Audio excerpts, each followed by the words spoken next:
Hello guys, welcome to our YouTube channel, and today we are going to learn how to use Google Translate on WhatsApp. If you want to use Google Translate on your WhatsApp application, what you have to do is first of all you have to open up your Play Store application and then search for Google Translate. After searching for Google Translate, what you have to do is basically install your Google Translate application.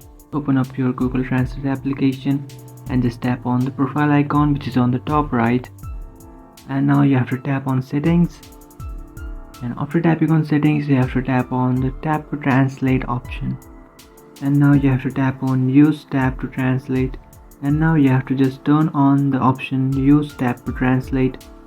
And after turning on that option, now what you have to do is open up your WhatsApp application, and after opening your WhatsApp application, now you have to select a friend whom you would like to send the message.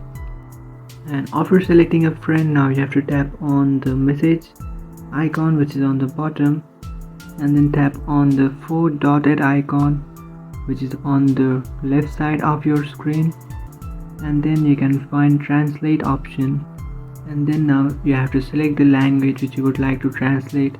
I have selected a Chinese language and I want to translate that text to English. What you have to do is just enter the text that you would like to translate. You will be able to translate the text which you have sent. So this is how you can use Google Translate on WhatsApp. If you have any doubts, feel free to comment below. Thanks for watching.